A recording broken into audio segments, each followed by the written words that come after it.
السلام علیکم ورحمۃ اللہ تعالی وبرکاتہ۔ مرکز اہل سنت جامعہ رضویہ منظر اسلام کے یوٹیوب چینل ہم سبق درس نظامی میں آپ کا خیر مقدم ہے۔ پیارے بچوں، جنہوں نے اب تک ہمارے چینل کو سبسکرائب نہیں کیا ہے وہ ضرور سبسکرائب کر لیں اور بیل آئیکن یعنی گھنٹی بھی بجا دیں تاکہ ہر ویڈیو کی نوٹیفیکیشن اطلاع اپلوڈ کرتے ہی آپ تک پہنچ جائے، اور اپنے ساتھیوں سے بھی شیئر کریں۔ شیئر کرنا نہ بھولیں تاکہ ان کو بھی فائدہ حاصل کرنے کا موقع ملے، اور بات پسند آئے تو لائک بھی کیا کریں اور اپنے قلبی تاثر کو ضرور کمنٹ کر کے بتائیں۔ حدثني محمد بن عبيد الغبري وابو كامل الفضيل بن حسين الجحدري واحمد بن عبد الضبي قالوا حدثنا حماد بن زيد عن مطر الوراق عن عبد الله بن بريدة عن يحيى بن يعمر قال لما تكلم معبد بما تكلم به في شان القدر انكرنا ذلك قال فحجزت انا وحماد بن عبد الرحمن الحميري حجة وساق الحديث بمعنى حديث كهمس وإسنادي وفيه بعض زيادة ونقصان أحرف۔ حضرت امام مسلم رضی اللہ تعالی عنہ یہاں پر جو ما قبل میں اس سے پہلے سبق میں ایک حدیث گزری تھی جو کہ حضرت کہمس سے مروی تھی، اسی حدیث کو ایک دوسری سند سے پیش کر رہے ہیں، اور امام مسلم رضی اللہ تعالی عنہ فرماتے ہیں کہ جو دوسری سند سے ہم یہی حدیث پیش کر رہے ہیں، اس دوسری سند سے اس حدیث کے بعض حروف میں کمی بیشی ہے، یعنی کچھ حروف کم بھی ہیں تو کچھ حروف زیادہ بھی ہیں، تو امام مسلم اسی حدیث کو ایک دوسری سند سے پیش کر رہے ہیں اور فرماتے ہیں اب جب کمی بیشی ہے حروف کی تو پھر امام مسلم رضی اللہ تعالیٰ عنہ ایسی روایتیں پیش کریں گے جن روایتوں میں حروف کی کمی بیشی ہے کہمس کی روایت سے، یعنی کہمس کی روایت میں جو حروف ہیں اسے روایت کے علاوہ جو دوسری روایتیں ہیں ان میں کچھ حروف کی کمی بیشی ہے، تو ایسی روایتیں بھی امام مسلم آگے ذکر کریں گے۔ تو مفہوم وہی ہے جو اس سے پہلے سبق میں پڑھ چکے، یعنی کہ معبد نام کے شخص نے حضرت یحییٰ ابن یعمر سے تقدیر کے بارے میں بات چیت کی، اور اس نے تقدیر کے معاملات میں طرح طرح کی باتیں کی، اور وہ ایک قدریہ تھا جس کو نبی کریم صلی اللہ علیہ وسلم نے قدریہ کے بارے میں فرمایا تھا القدریۃ مجوس هذه الامہ، قدریہ اس امت کے مجوسی ہیں۔ تو معبد ایک قدریہ تھا، اس نے قدر کے معاملے میں جو کچھ کہا یعنی انکار کیا، تو حضرت یحییٰ ابن یعمر نے فرماتے ہیں کہ ہم نے اس بات کا انکار کیا اور ہم نے کہا کہ تم نے غلط کہا ہے، اور ہم نے ارادہ بنایا حج کرنے کا، تو حج کرنے کا جب ارادہ بنایا تو وہاں پر گئے تو حضرت عبداللہ ابن عمر رضی اللہ تعالیٰ عنہ سے ہماری ملاقات ہوئی، تو ہم نے ان کو یہ سب معاملہ پیش کیا اور ان کے سامنے یہ بات رکھی، تو حضرت عبداللہ ابن عمر رضی اللہ تعالیٰ عنہ نے قسم کھا کر یہ کہا تھا کہ جس طریقے سے دیگر ارکان اسلام پر ایمان لانا لازم ہے ویسے ہی اچھی بری تقدیر پر بھی ایمان لانا لازم ہے۔ یہ پچھلی حدیث کا خلاصہ تھا جو اس سے پہلے سبق میں گزر چکا ہے۔ اب آج کے سبق میں جو ہم ذکر کریں گے حدیث اور جو سندیں ذکر کریں گے تو وہ یہ ہے کہ امام مسلم ایسی سند بھی پیش کر رہے ہیں جو پہلے ما قبل میں جو حدیث تھی اس حدیث کی اور سند تھی، حضرت کہمس سے تھی، اور اب یہاں پر ایک دوسری سند پیش کر رہے ہیں جو حضرت کہمس کے علاوہ دوسری سند ہے، لیکن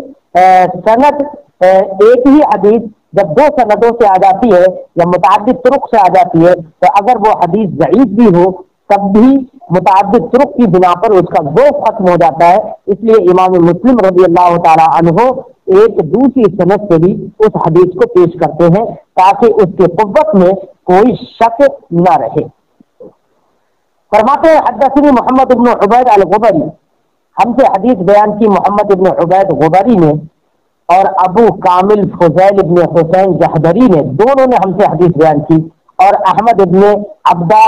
وبی نے، یعنی تین لوگوں نے ہم سے حدیث بیان کی۔ یہ تینوں لوگ فرماتے ہیں حدثنا حماد ابن زید، ہم سے حدیث بیان کی حماد ابن زید نے، وہ روایت کرتے ہیں مطر الوراق سے اور وہ روایت کرتے ہیں عبداللہ ابن بریدہ سے، اور عبداللہ ابن بریدہ روایت کرتے ہیں عن یحییٰ ابن یعمر، یحییٰ ابن یعمر سے۔ یحییٰ ابن یعمر فرماتے ہیں، قال فرماتے ہیں لما تکلم معبد بما تکلم به فی شأن القدر، جب معبد جو کہ قدریہ تھا اس نے بات کی، جو بھی بات کی قدر کے معاملے میں، تقدیر کے معاملے میں، انکرنا ذالکا، تو ہم نے اس کی بات کا انکار کیا اور کہا کہ تم غلط کہہ رہے ہو، ایسا نہیں ہے۔ اللہ رب العزت نے سب ازل ہی میں تقدیریں سب کی لکھ دی ہیں، اور قدریہ کا چونکہ یہ کہنا تھا کہ ازل میں کچھ اللہ نے نہیں لکھا ہے، بلکہ بعد میں جو بھی واقعات پیش آئے جیسا ہوتا رہا، اللہ رب العزت کو بعد میں اس کا علم ہوا، پہلے علم بھی نہیں تھا۔ تو یہ قدریہ چونکہ اللہ کے علم ازلی کے قائل ہی نہیں ہے، اس لیے نبی کریم صلی اللہ علیہ وسلم نے قدریہ جو کہ ان کو قدریہ اس لیے کہا جاتا ہے کہ یہ تقدیر کا انکار کرتے ہیں۔ تو قدریہ کے بارے میں نبی کریم نے ارشاد فرمایا القدریۃ مجوس هذه الامہ، قدریہ اس امت کے مجوسی ہے، یعنی مجوسیوں سے سرکار نے قدریہ کو مشابہت اور تشبیہ دی۔ کیوں؟ اس لیے کہ جیسے کہ مجوسی نور اور ظلمت کے قائل ہیں اور کہتے ہیں کہ اچھی چیزیں نور سے پیدا ہوتی ہیں اور بری چیزیں ظلمت سے پیدا ہوتی ہیں، تو وہ خلق میں تقسیم کرتے ہیں، لیکن ایسے ہی یہ جو قدریہ ہیں یہ بھی خالق کو دو طرح سے مانتے ہیں۔ یہ بھی کہتے ہیں خالق خیر جو ہے وہ خالق خیر اور ہے اور خالق شر اور ہے، یعنی خالق خیر کو، خالق خیر تو یہ اللہ کو مانتے ہیں، خالق شر یہ اہرمن یعنی شیطان کو مانتے ہیں۔ تو یہ بھی دو خالق کے قائل ہیں، اس معنی کر قدریہ کو نبی کریم صلی اللہ علیہ وسلم نے مجوسیوں سے تشبیہ دی۔ ایک بات یہاں پر اور ذکر کر دوں کہ قدریہ جو فرقہ ہے، تو جو تقدیر کا انکار کرنے والا تھا، تو یہ فرقہ قدریہ دنیا سے ختم ہو گیا، ان کا کوئی فرد باقی نہ بچا۔ بعد میں جو قدریہ دو چار جو بچے تھے ان کا وہ یہ عقیدہ نہیں رہا کہ اللہ رب العزت نے ازل میں کوئی تقدیر نہیں لکھی، بلکہ ان کا عقیدہ وہی ہو گیا جو مسلمانوں کا ہے کہ اللہ رب العزت نے تقدیر ازل میں لکھ دی تھی۔ لیکن بعد والے جو قدریہ ہیں پھر بھی وہ قدریہ ہی رہے، کیوں؟ اس لیے کہ انہوں نے خالق دو مان لیے، ایک خالق خیر اور ایک خالق شر، جبکہ اہل سنت و جماعت کا عقیدہ یہ ہے کہ خالق خیر ہو یا خالق شر ہو، دونوں کا خالق جو ہے وہ اللہ رب العزت ہے، یعنی شر کا بھی خالق اللہ ہے اور خیر کا بھی خالق اللہ ہے۔ تو یہاں پر حضرت امام مسلم جو روایت پیش کر رہے ہیں، اس روایت میں ہے کہ حضرت یحییٰ ابن یعمر نے فرمایا کہ جب معبد نے تقدیر کے معاملے میں بات کی جو کہی انکرنا ذالکا، تو ہم نے اس کی بات کا انکار کیا۔ قال فرماتے ہیں حضرت یحییٰ ابن یعمر کہ فحججت انا وحمید بن عبد الرحمن الحميري حجۃ، تو میں نے اور حمید ابن عبد الرحمن حميري نے حج کیا، حج کیا یعنی حج کے لیے گئے۔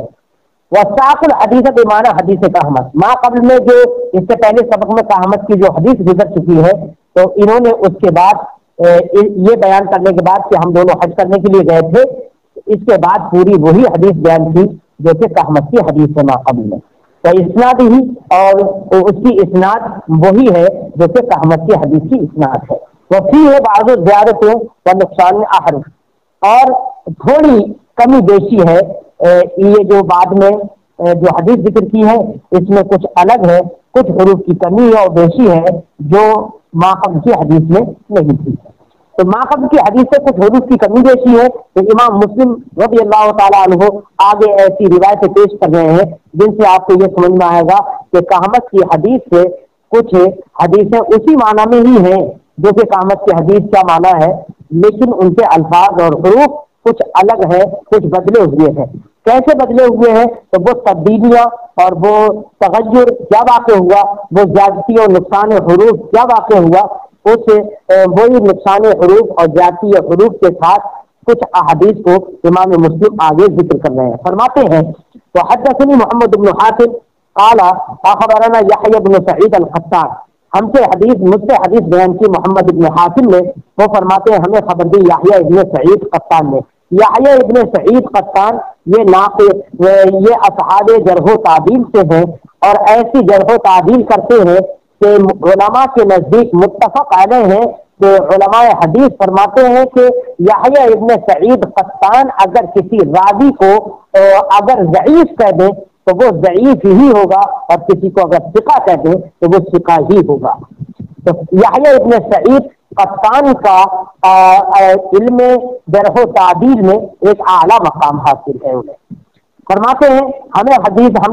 خبر دی یحییٰ ابن سعید قطان نے، وہ فرماتے ہیں کہ ہمیں خبر دی عثمان ابن غیاث نے، قال انہوں نے فرمایا اخبرنا عبداللہ ابن بریدہ، ہمیں خبر دی عبداللہ ابن بریدہ نے، وہ روایت کرتے ہیں یحییٰ ابن یعمر اور حمید ابن عبد الرحمن سے۔ دیکھیے دونوں سے روایت کر لی عبداللہ ابن بریدہ نے، اور یہی پچھلے جو سند گزری ہے اس میں بھی یہی ہے، عن عبداللہ ابن بریدہ عن یحییٰ ابن یعمر۔ یہاں تک سند تھوڑی سی پیچھے کی جو سند ہے وہ تھوڑی سی بدل گئی، یہاں پر آ کر سند بھی ہی وہی ہو گئی۔ قال یحییٰ ابن یعمر اور حمید ابن عبد الرحمن نے کہا لقینا عبداللہ ابن عمر، جب ہم حج کرنے کے لیے گئے تو ہم نے عبداللہ ابن عمر سے ملاقات کی۔ تو یہاں پر لقینا عبداللہ ابن عمر ہے، جبکہ ما قبل والی حدیث میں یہ تھا فحججت انا وحمید ابن عبد الرحمن الحميري، وہاں پر یہ کہ ہم دونوں نے حج کیا، لیکن دونوں حدیثوں کا مطلب ایک ہی ہے، لیکن کچھ حروف دیکھیے بدل گئے۔ قال حضرت یحییٰ ابن یعمر اور حضرت حمید ابن عبد الرحمن نے کہا، کیا کہا؟ لقینا، ہم ملے، ملاقات ہماری ہوئی عبداللہ ابن عمر سے، فذکرنا القدر، تو ہم نے تقدیر کا ذکر کیا۔ قدر بھی پڑھ سکتے ہیں اور قدر بھی پڑھ سکتے ہیں دال کے سکون کے ساتھ بھی، کہ ہم نے حضرت عبداللہ ابن عمر سے تقدیر کا تذکرہ کیا، وما یقولون فی، اور ان باتوں کا بھی ذکر کیا جو قدریہ لوگ تقدیر کے بارے میں کہتے ہیں۔ وقت الحدیث کا نحو حدیث ہے، اور ویسی پوری بات بیان کی جیسے کہ قدریہ بات بیان کرتے ہیں، قدریہ تقدیر کے بارے میں کہتے ہیں، تو قدریہ کی بات کی طرح پوری حدیث پوری بات انہوں نے بیان کر دی حضرت عبداللہ ابن عمر سے۔ تو حضرت عبداللہ ابن عمر نے روایت کی حضرت عمر سے عن النبی، حضرت عمر نے روایت کی عن النبی صلی اللہ علیہ وسلم، نبی کریم صلی اللہ علیہ وسلم سے۔ اب پھر آگے کی حدیث وہی ہے، لیکن امام مسلم فرماتے ہیں فیہ شیء من زیادۃ وقد نقص منہ شیء، اور جو آگے کی جو روایت ہے، جو حدیث ہے، اس میں کچھ زیادتی ہے اور کچھ کمی ہے، یعنی کچھ حروف کی کمی اور بیشی ہے۔ اب یہ دو بار دو حدیثیں اور دو سندیں ایسی امام مسلم نے پیش کی جن میں یہی لکھا ہوا ہے کہ کچھ حروف کی کمی اور بیشی ہے۔ تو کیا ہے وہ حروف جن کی کمی بیشی ہے؟ کون سے حروف بڑھ گئے ہیں، کون سے حروف کم ہو گئے ہیں؟ اب امام بخاری امام مسلم رضی اللہ تعالیٰ عنہ آگے ایک اور سند پیش کریں گے، اس سند کے بعد پھر ایسی روایت پیش کریں گے جس میں حروف کی کمی بیشی آپ کو نظر آئے گی، جو ماقبل کی حدیث میں جو حروف ہیں وہ ان حروف کے علاوہ دوسرے حروف آنے والی روایت میں ہوں گے۔ فرماتے ہیں حدثني حجاج ابن شاعر، ہم سے حدیث بیان کی حجاج ابن شاعر نے، قال وہ فرماتے ہیں حدثنا یونس ابن محمد، ہم سے حدیث بیان کی یونس ابن محمد نے، وہ فرماتے ہیں قال انہوں نے فرمایا اخبرنا معتمر عن ابی، ہمیں خبر دی معتمر نے، روایت کرتے ہیں اپنے والد سے، وہ روایت کرتے ہیں یحییٰ ابن یعمر سے، وہ روایت کرتے ہیں حضرت عبداللہ ابن عمر سے، وہ روایت کرتے ہیں حضرت عمر سے عن النبی صلی اللہ علیہ وسلم، اور وہ حضرت عمر رضی اللہ تعالیٰ عنہ روایت کرتے ہیں نبی کریم صلی اللہ علیہ وسلم سے بنحو حدیث سے۔ جو ماقبل میں پوری حدیث گزری ہے ویسی ہی حدیث حضرت عمر رضی اللہ تعالیٰ عنہ نے بیان کی ہے۔ اب یہاں پر حدیث کو تو بیان نہیں کیا، لیکن ماقبل سے یہ سمجھ میں آ گیا تھا کہ کچھ حدیثیں اسی معنی میں ہے لیکن حروف کی کمی بیشی ہے۔ وہ کیا ہے حروف کی کمی بیشی؟ اب امام مسلم کو روایتیں پیش کر رہے ہیں۔ فرماتے ہیں حدثنا ابو بکر ابن ابی شیبہ، ہم سے حدیث بیان کیا ابو بکر ابن شیبہ نے اور زہیر ابن حرب نے، دونوں نے جمیعہ دونوں نے ہم سے حدیث بیان کی عن ابن علیہ، حضرت ابن علیہ سے روایت کرتے ہوئے، قال حضرت ابن علیہ نے فرمایا کہ قال زہیر، کہ زہیر نے کہا حدثنا اسماعیل ابن ابراہیم، ہم سے حدیث بیان کی اسماعیل ابن ابراہیم نے، وہ روایت کرتے ہیں عن ابی حجان، حضرت ابی حجان سے وہ روایت کرتے ہیں عن ابی زرعۃ بن عمرو بن جریر، وہ روایت کرتے ہیں ابو زرعہ ابن عمرو بن جریر سے، وہ روایت کرتے ہیں عن ابی ہریرہ، حضرت ابو ہریرہ رضی اللہ تعالی عنہ سے قال، حضرت ابو ہریرہ نے فرمایا کان رسول اللہ صلی اللہ علیہ وسلم یوما بارزا للناس، ایک دن نبی کریم صلی اللہ علیہ وسلم لوگوں کے لیے باہر تشریف لائے، فأتاه رجل، تو اچانک ایک آدمی سرکار کی بارگاہ میں آیا، فقال، تو سرکار نے ارشاد، فقال یا رسول اللہ، تو اس آدمی نے کہا یا رسول اللہ مل ایمان، ایمان کیا ہے؟ ایمان کے بارے میں سوال ہو گیا۔ قال، تو سرکار نے جواب میں ارشاد فرمایا ان تؤمن باللہ وملائکتہ وکتابہ ولقائہ ورسلہ، ایمان یہ ہے کہ تم اللہ کا یقین رکھو، اس کے فرشتوں کا یقین رکھو، اس کی کتاب کا یقین رکھو، اس کی لقاء اور اس کے یعنی مرنے کے بعد اٹھنے کا اور اس کے ملنے کا یقین رکھو، ورسلہ اور اس کے رسولوں کا یقین رکھو، وتؤمن بالبعث الآخر، اور آخری اٹھنے پر یقین رکھو، یعنی مرنے کے بعد اٹھنے پر یقین رکھو، یہ ہے ایمان۔ قال، تو اس شخص نے کہا یا رسول اللہ من اسلام، یا رسول اللہ اسلام کیا ہے؟ قال، تو سرکار نے ارشاد فرمایا الاسلام ان تعبد اللہ ولا تشرک بہ شیئا، اسلام یہ ہے کہ تم اللہ کی عبادت کرو اور اس کے ساتھ کسی کو شریک مت ٹھہراؤ، وتقیم الصلاۃ المکتوبہ، اور فرض نماز قائم کرو، وتؤدی الزکاۃ المفروضہ، اور فرض زکات ادا کرو، وتصوم رمضان، اور رمضان کے روزے رکھو۔ قال یا رسول اللہ من احسان، اب میں یہاں پر ایک بات ذکر کر دوں کہ نبی کریم صلی اللہ علیہ وسلم سے اس شخص نے ایمان کے بارے میں سوال کیا تو سرکار نے ان تؤمن باللہ وملائکتہ وکتابہ ولقائہ، یعنی اس کا معنی اس کا ذکر کیا سرکار نے کہ ان کا یعنی اللہ کا، ملائکہ کا، کتاب کا، لقاء کا، رسل کا اور یوم آخرت کا یقین رکھنا یہ ایمان ہے، اور یقین رکھنے کا تعلق چونکہ دل سے ہے تو گویا کہ اس سے یہ معلوم ہوا کہ ایمان نام ہے تصدیق قلبی کا۔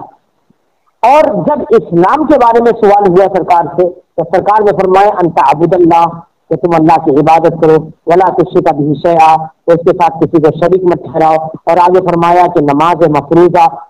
انجام دو، ادا کرو، اور زکات مفروضہ ادا کرو، رمضان کے روزے ادا کرو۔ تو اس سے یہ پتہ چلا کہ اسلام کے بارے میں سوال ہوا تو سرکار نے تصدیق اور اذعان کے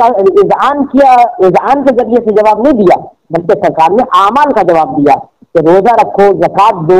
نماز پڑھو، ان کا ذکر کیا سرکار نے۔ ان احادیث کی بنا پر امام شافعی رضی اللہ تعالی عنہ اس بات کے قائل ہو گئے کہ اسلام اور ایمان دونوں ایک نہیں ہے، بلکہ ایمان نام ہے اذعان کا اور تصدیق کا، اور جبکہ اسلام نام ہے اعمال کا۔ تو یہاں سے کچھ ائمہ اس بات کی طرف چلے گئے کہ ایمان اور اسلام دونوں ایک نہیں ہے، جیسے کہ آپ نے ملاحظہ کیا، جبکہ امام اعظم ابو حنیفہ رحمۃ اللہ تعالی علیہ اس بات کے قائل ہیں کہ ایمان اور اسلام دونوں ایک ہیں۔ اب سوال یہ ہوگا کہ یہ حدیث ہے، تو یہ اس حدیث میں جو سرکار نے جواب دیے ہیں یہ جواب تو یہ بتا رہے ہیں کہ ایمان و اسلام دونوں ایک نہیں ہے، ایمان کا تعلق اذعان سے ہے اور اسلام کا تعلق اعمال سے ہے۔ لیکن جوابوں سے تو یہ سمجھ میں آ رہا ہے تو امام اعظم ابو حنیفہ نے یہ کیسے کہہ دیا کہ ایمان و اسلام دونوں ایک ہیں؟ تو اس کا جواب ہم یہ دیں گے کہ اسلام کے دو معنی آتے ہیں۔ ایک تو اسلام، دیکھیے پہلے تو یہ سمجھیے کہ اسلام کا لغوی معنی ہوتا ہے اسلم یسلم اسلام، اس کا معنی ہوتا ہے جھکنا، اس کا معنی ہوتا ہے جھکنا۔ اب یہ جھکنا دو طریقے پر ہوتا ہے، ایک جھکنا ہوتا ہے دل سے اور ایک جھکنا ہوتا ہے ظاہری جوارح سے، جوارح سے یعنی اپنے اعضاء سے۔ اب جھکنا جب دو معنی میں ہے، اسی کو جھکنے کو عربی میں انقیاد کہتے ہیں، جس کو علامہ سعد الدین تفتازانی نے شرح عقائد میں انقیاد سے تعبیر کیا ہے۔ اب انقیاد ایک ہوتا ہے دل سے انقیاد یعنی جھکنا، اور ایک ہوتا ہے بدن سے جھکنا. تو انقیاد ایک ظاہری ہوا اور ایک انقیاد باطنی ہوا. جو انقیاد اسلام کا معنی انقیاد باطن ہے،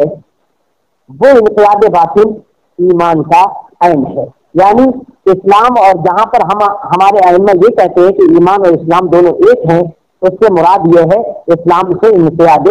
باطن مراد ہے، نہ کہ انقیاد ظاہر. اور یہاں پر سرکار دو عالم صلی اللہ علیہ وسلم نے جو اسلام کا معنی بتایا ہے وہ انقیاد ظاہر کو بتایا ہے. لہذا احناف کا یہ کہنا ہے کہ ایمان اور اسلام دونوں ایک ہیں، اس میں کوئی حرج کی بات نہیں ہے، اور حدیث کے خلاف یہ بات نہیں ہے. تو نبی کریم صلی اللہ علیہ وسلم کے جواب سن لیے. پھر اس شخص نے سوال کیا تھا مل احسان یا رسول اللہ، مل احسان، یا رسول اللہ احسان کیا ہے؟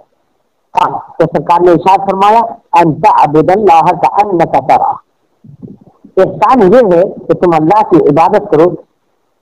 یہ سوچ کر، یہ سمجھتے ہوئے کہ گویا کہ تم اسے دیکھ رہے ہو. کأنک ترہ کہا کہ گویا کہ تم اسے دیکھ رہے ہو. یعنی یہ مت سمجھ، یہ نہیں ہے کہ حقیقتاً تم اسے دیکھ رہے ہو، بلکہ یہ سمجھو کہ تم اسے گویا کہ تم اسے دیکھ رہے ہو. اور دیکھنے کا مطلب کیا ہے؟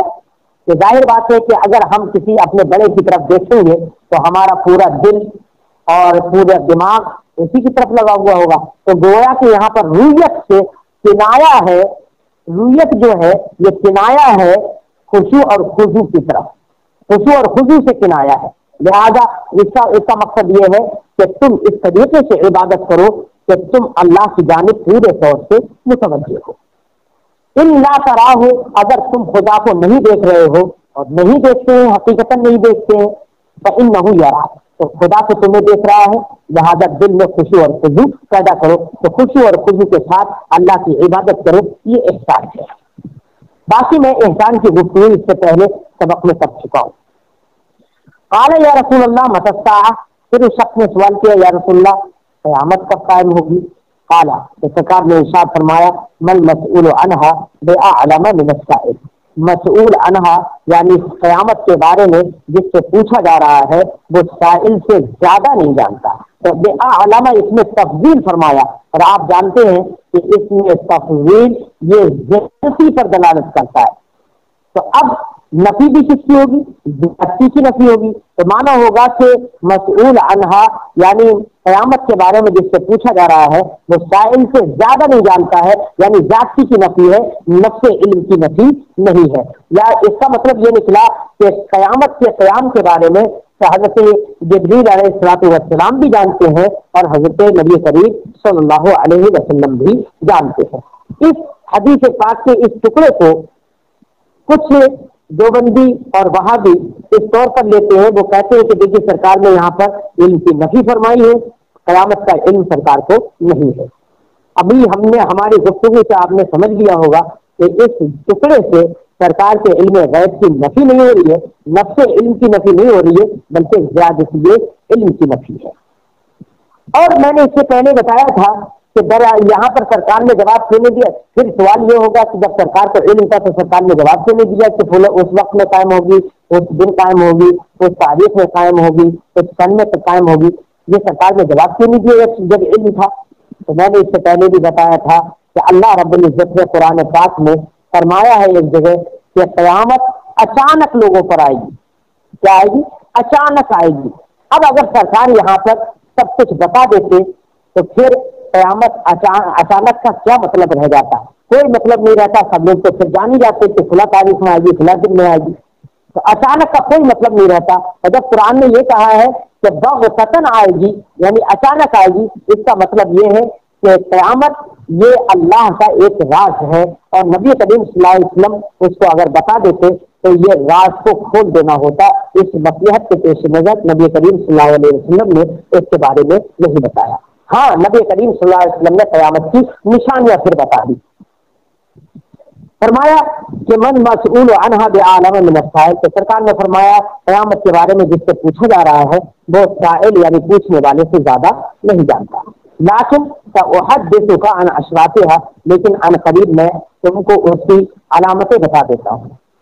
کیا ہے علامتیں؟ سرکار نے فرمایا اذا ولدت الامۃ ربها، آپ دیکھیے اس سے پہلے جو حدیث آپ نے پڑھی تو وہاں پر پڑھا تھا کہ ان تلد الامۃ ربتہا، تو کچھ حروف کی کمی بیشی ہوئی، بدل گئے نا حروف، تو اسی مقصد سے امام بخاری نے یہ روایتیں آگے پیش کی ہے کہ کچھ حروف کی کمی اور بیشی ہے، لیکن معنی تو سب کا یکساں ہے، معنی میں سب یکساں ہے، تو معنی تو متعدد ہے، معنی تو متواتر ہے، اور متعدد سندوں سے یہی معنی آ گیا، متعدد سندوں سے متعدد طرق سے یہی معنی آ گیا کہ ان حدیثوں کی قوت میں کوئی شک نہ رہا۔ نبی کریم نے ارشاد فرمایا اذا ولدت الامۃ ربہا، جب باندی اپنے آقا کو جنے گی۔ آقا کے جننے کا مطلب میں اس سے پہلے بتا چکا ہوں، یعنی ایسا زمانہ فاسد آ جائے گا، ایسے فساد زمانے میں ایسا فساد آ جائے گا، ایسا بگاڑ آ جائے گا کہ باندی جس نے اپنے بچے کو جنا تھا، اب وہی بچہ اپنے باپ کی وجہ سے مال کا مالک ہو جائے گا اور صاحب تصرف بن جائے گا، اور ایسا زمانہ آئے گا کہ پھر یہ باندی کو وہ آقا بیچ دے گا، بیچنے کے بعد کوئی دوسرا خرید لے گا، کوئی دوسرا خرید لے گا، پھر کوئی تیسرا خرید لے گا، اسی طریقے سے خریدتے پھر لوٹ کر اسی گھر میں آئے گی جو جس بچے کو اس نے جنا تھا، اب وہی بچہ اس کو لے لے گا اور بغیر بنا شعور کے اسے یہ بھی نہیں پتا چلے گا کہ یہ میری ماں ہے، اور اسے نکاح کر لے گا۔ اب جب نکاح کر لے گا تو اب یہاں پر ایسا ہوا کہ اب وہ شخص وہی بیٹا اس کا مالک بن گیا اور اسی کو اس نے جنا تھا، تو اب نبی کریم صلی اللہ علیہ وسلم کی اس بات کی تصدیق ہے کہ نبی کریم نے فرمایا اذا ولدت الامۃ ربہا، جب باندی اپنے آقا کو جنے گی۔ آقا کے جننے کا مطلب یہی ہے جو ہم نے بتایا، فذاک من اشراطھا، تو یہ قیامت کی نشانیوں میں سے ہے۔ فاذا كانت العراة الحفاة رؤوس الناس، ایسی قیامت کی نشانی میں سے یہ ہے کہ جب ننگے قدم اور ننگے بدن والے لوگوں کے سردار بن جائیں گے۔ عراة یہ عاری کی جمع ہے ننگے بدن، اور حفاة یہ حافی کی جمع ہے ننگے پیر والے۔ تو جب ننگے پیر اور ننگے بدن والے لوگوں کے سردار بن جائیں گے تو سمجھ لینا کہ قیامت قریب ہے، یہ بھی قیامت کی ایک نشانی ہے۔ یعنی مطلب یہ ہے نہایت گھٹیا لوگ بھی بڑے بڑے منصبوں پر پہنچ جائیں گے، تو سمجھ لینا کہ یہ قیامت کی ایک نشانی ہے۔ جیسے کہ ایک چائے بیچنے والا بھی کبھی کبھی پردھان منتری یا کوئی بڑے عہدے پر پہنچ جاتا ہے، تو سمجھ لیجیے کہ یہ قیامت کی ایک نشانی ہے۔ نبی کریم نے ارشاد فرمایا فذاک من اشراطھا، یہ قیامت کی نشانیوں میں سے ایک ہے۔ فاذا تقابل رعاء البہم فی البنیان، ایسے سرکار نے فرمایا کہ تقابل کا معنی ہوتا ہے داد عیش دینا اور فخر کرنا۔ اذا تقابل رعاء البہم، رعاء یہ راعی کی جمع ہے، راعی کا معنی ہوتا ہے چرواہا، اور البہم کا معنی ہوتا ہے بکریاں۔ جب بکریوں کے چرواہے داد عیش دیں گے پھر بنیاد بڑی بڑی عمارتوں میں، تو سمجھ لینا فذاک من اشراطھا، تو یہ قیامت کی نشانیوں میں سے ایک نشانی ہے۔ فی خمس لا یعلمہن الا اللہ، 5 امر ایسے ہیں جن کو نہیں جانتا ہے مگر اللہ، یعنی سرکار نے فرمایا کہ 5 علوم ایسے ہیں جن کو اللہ کے سوا کوئی نہیں جانتا، اور سرکار نے ایک آیت کریمہ تلاوت فرمائی، ثم تلا صلی اللہ علیہ وسلم، پھر نبی کریم صلی اللہ علیہ وسلم نے یہ آیت کریمہ تلاوت فرمائی، ان اللہ عنده علم الساعہ، بے شک اللہ کے پاس قیامت کا علم ہے، وینزل الغیث، اللہ رب العزت بارش کو نازل فرماتا ہے، ویعلم ما فی الارحام، اور وہ جانتا ہے کہ شکم مادر میں کیا ہے، ماں کے رحم میں کیا ہے، یعنی اللہ ہی جانتا ہے کہ ماں کے رحم میں بیٹا ہے یا بیٹی ہے۔ وما تدری نفس ماذا تکسب غدا، اور کوئی جان یہ نہیں جانتی کہ وہ کل کیا کرے گی، صرف اللہ ہی جانتا ہے کہ کون کل کیا کرے گا۔ وما تدری نفس بأی ارض تموت، اور کوئی جان نہیں جانتی کہ کس سرزمین میں وہ مرے گی، یعنی کوئی یہ نہیں جانتا کہ اس کو موت کس جگہ پر آئے گی سوائے اللہ کے، اللہ ہی جانتا ہے کہ کس کو کہاں موت آئے گی۔ اب اس قول کی بنا پر، اس حدیث پاک کی بنا پر کچھ دیوبندی وہابی یہ کہتے ہیں کہ دیکھیے نبی کریم صلی اللہ علیہ وسلم نے فرما دیا ہے اور آیت کریمہ میں ہے کہ اللہ کے سوا ان 5 علوم کو کوئی نہیں جانتا ہے، تو نبی صلی اللہ علیہ وسلم جب نہیں جانتے ہیں تو نبی کریم صلی اللہ علیہ وسلم کے لیے علم غیب کو ثابت کرنا یہ شرک ہوگا۔ ہم کہتے ہیں کہ یہاں پر نبی کریم صلی اللہ علیہ وسلم نے تواضع کے طور پر فرمایا کہ اللہ کے سوا کوئی نہیں جانتا، یا یہ ہم جواب دیں گے کہ یہاں پر نبی کریم کے فرمان کا مقصد اور مطلب یہ ہے کہ نبی کریم صلی اللہ علیہ وسلم نے یہ فرمایا کہ اگر ذاتی طور پر کوئی جانتا ہے تو صرف اللہ جانتا ہے، ہاں اللہ کے سوا دوسرے انبیاء اور رسول اگر جانتے ہیں تو وہ اللہ کی عطا کے ساتھ جانتے ہیں، عطا سے جانتے ہیں۔ تو یہاں پر علم عطائی کی نفی نہیں ہے، علم ذاتی کی نفی ہے کہ اللہ کے علاوہ کوئی علم ذاتی نہیں رکھتا ہے۔ اور رہی یہ بات علم عطائی کا ثبوت کہ علم عطائی کی نفی نہیں ہے، تو اس کا ثبوت کے لیے آپ جاء الحق کو پڑھیے، اس میں بہت ساری واقعات ایسے پیش کر دیے ہیں، ایسی حدیثیں پیش کر دی ہیں جن سے یہ معلوم ہوگا کہ نبی کریم صلی اللہ علیہ وسلم نے پیدائش سے پہلے یہ خبر دی کہ یہ بچہ ہے، یہ بیٹا ہے اور یہ بیٹی نہیں ہے۔ جیسے کہ حضرت امام حسین کے بارے میں سرکار دو عالم صلی اللہ علیہ وسلم نے پہلے ہی خبر دے دی تھی، ایسے ہی بہت سارے اور بچوں کے بارے میں سرکار نے خبر دی، ایسے ہی مرنے کے بارے میں کہ کوئی جان یہ نہیں جانتی یہ کہاں پر مرے گا، تو لیکن نبی کریم صلی اللہ علیہ وسلم نے میدان غزوہ بدر جب قائم ہوا تھا تو سرکار نے ایک دن پہلے ہی اس دن غزوہ بدر سے قائم ہونے سے پہلے ہی نشان لگا دیے تھے، ایک حدیث پاک میں ہے کہ نشان لگا دیے تھے کہ یہاں پر شیبہ مرے گا، یہاں پر عتبہ مرے گا، تو جہاں جہاں نشان لگا دیے راوی نے فرمایا ہے کہ خدا کی قسم سرکار نے جہاں پر نشان لگایا تھا تو جب یہ لوگ مرے تھے، جب غزوہ بدر ہوا تو کوئی بھی ان نشانوں سے آگے پیچھے نہیں ہوا، انہی جگہوں پر مرا تھا۔ تو حدیثیں یہ بتا رہی ہیں کہ نبی کریم صلی اللہ علیہ وسلم کو ان کا علم ہے، تو اب ان احادیث کے بنا پر ہم یہی کہیں گے کہ آیت کریمہ میں وہ علم ذاتی کی نفی ہے کہ اللہ رب علم ذاتی اللہ کے سوا کوئی نہیں جانتا، ہاں علم عطائی کی نفی نہیں ہے جیسے کہ احادیث سے ثابت ہے۔